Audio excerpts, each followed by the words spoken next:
What's up, everybody? I'm Flash. This is One Man's Opinion, the show where we cover just about everything, and today we're covering Glass Onion, a Rian Johnson film. This is the sequel to Knives Out, and as a matter of fact, at the bottom it says Glass Onion, a Knives Out mystery. And so, look, I'm going to be honest with you coming right into this. I don't like this movie. I have a lot of issues with this movie.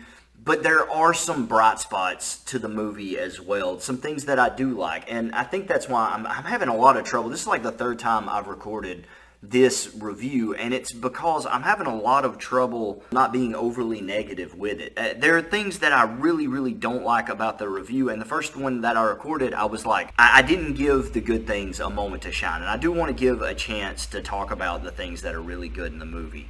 But let me just say outright, it's not a good mystery movie, and I think therein lies most of the problem. The killer is pretty obvious. By the time you get the details, I think the movie purposefully holds information from you because it knows that it's not a good mystery. Every mystery movie or novel gives you bits and pieces as you go so that you can kind of play along and try to figure out the mystery as you go. And then when it's revealed at the end, you're like, oh, it was right in front of me the whole time. I legitimately could have put that together and I wasn't able to.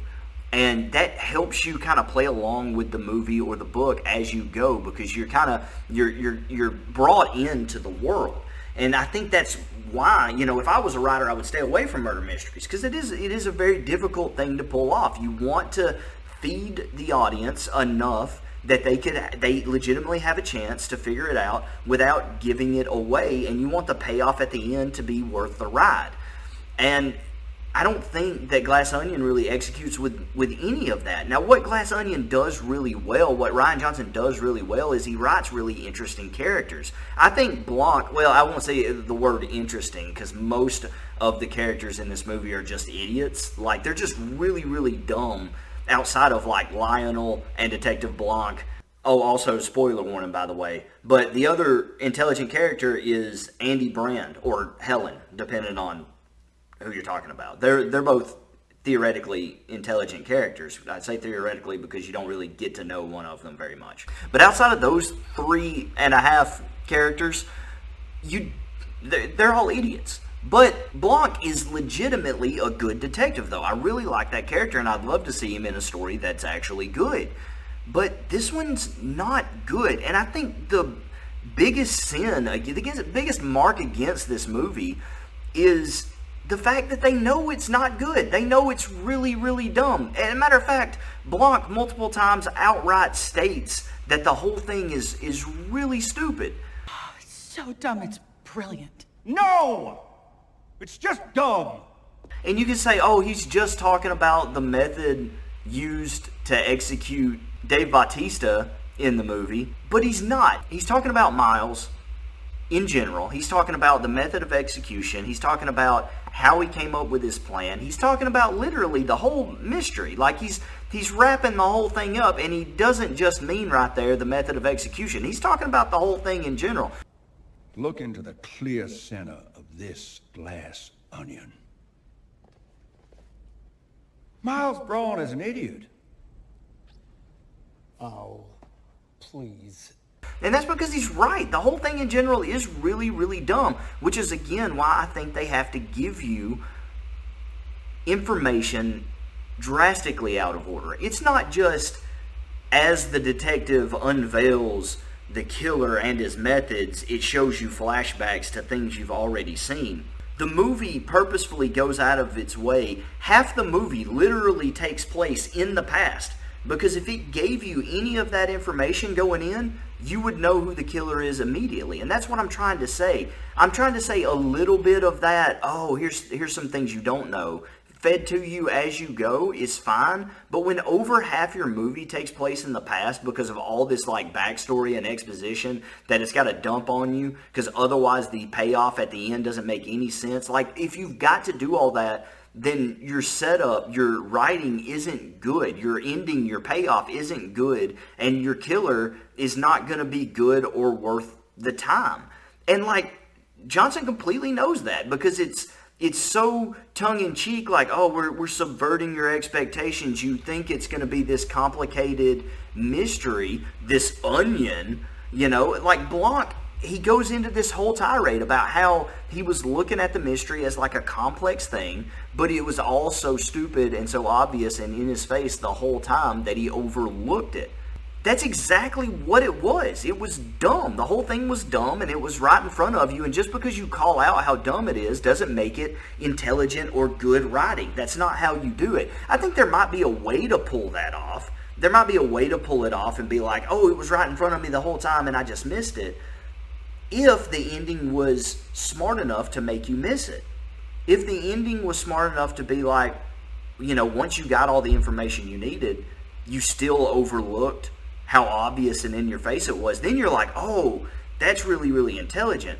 But as soon as I had all the information, as soon as Blanc is about to go into his speech, I was like, it was obviously Miles. It had to have been. He's the only one with like access, motive, he checks all the boxes of the one who could have pulled this off and had the resources to do so and the motive to do so and who was in the right places at the right time. Like, once you have the information, the movie doesn't give you any time to formulate because it knows if you have time, you're going to figure it out. And I was still able to call it out anyway. Like, it was so obviously Miles because it was dumb and it was in your face with it. And look, I'm not saying that if you didn't figure it out, you're stupid. I'm saying that it was so dumb that it's natural for you to want more out of it. If you felt like, oh, I thought that there was going to be kind of a twist to it, but it was just the obvious killer. It was just the one that was right in your face, the one that made the most sense. Like, if you feel that way, you don't have to feel bad for it. Because we all want something more when you go into a mystery, and that's what you should want. You should want to be dazzled by the end of it. That's the point. But if you get to the end of this movie and you're like, oh, well, it was the most obvious guy, and you try to make yourself feel like, oh no, that's really smart because like the most obvious guy is the last guy you would expect, and like you try to put that spin on it, don't do that to yourself. Don't do that. You do deserve better. Like, those feelings are completely valid to be like, that was not actually very good. And again, it's stated right out in the movie that the whole thing is stupid. It's just dumb. The setup of the movie tips its hat at you and says that the whole thing is stupid. The characters are all stupid. There's no one in the building even intellectually capable enough to pull it off outside of Lionel. He's the only suspect that could have pulled it off, but by the time you get all the details, you know it couldn't have been him. You know it couldn't have been the other two in the room because they're idiots. And Dave Bautista is dead. And obviously Whiskey didn't do it. Like, by the time you get the details, and she's not like super bright either. And so either the killer needed to be intelligent enough to pull it off, Lionel, or it had to be the one guy who had access to everything and who knew everything and had everything in his hands, and the only one who had the chance to do it, Miles.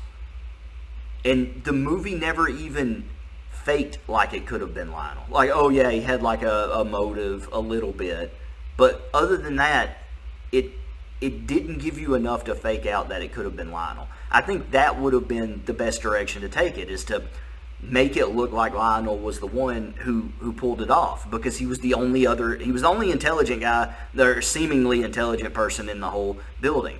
Also, they're all spineless. They're all completely under Miles's thumb, and so pretending like they'd have the backbone to even pull something like this off is also a joke. So, like, literally, it's the only guy it could have been, Miles.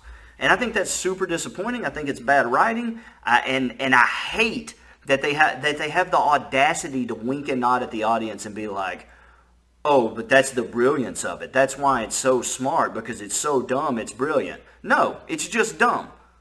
Just like Blanc says. And that's what's incredibly frustrating about the whole thing to me. I love the mystery genre. I love being involved in a story that really brings you in and helps, like, you can kind of play along with it as you go. You feel like you're part of the movie, but then when the payoff is so bad, you don't get to claim hyper intelligence and like subversion of expectations and You don't get to say all these things and just be like, that's the genius of the film. The complexity of the onion, the imagery, all of it works together. Like, yeah, we get all that. You beat us over the head with it.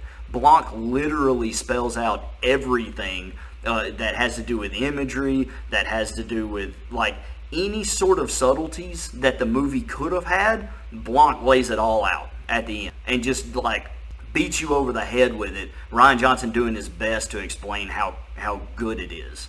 And then using Blanc as the blunt instrument to be in the place of the audience going, no, it's just dumb.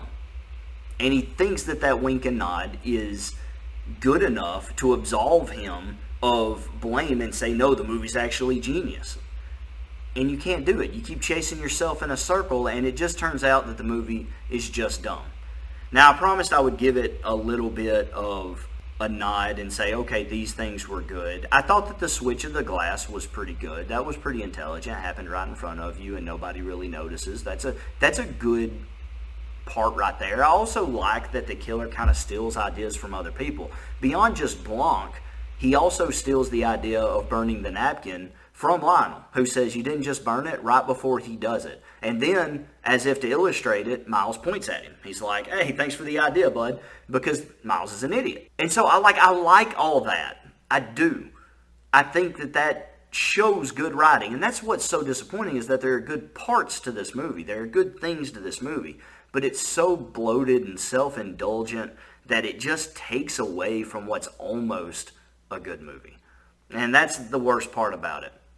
At the end of the day, Knives Out, Glass Onion, A Knives Out Mystery was at best disappointing, at worst a spit in the face to the genre.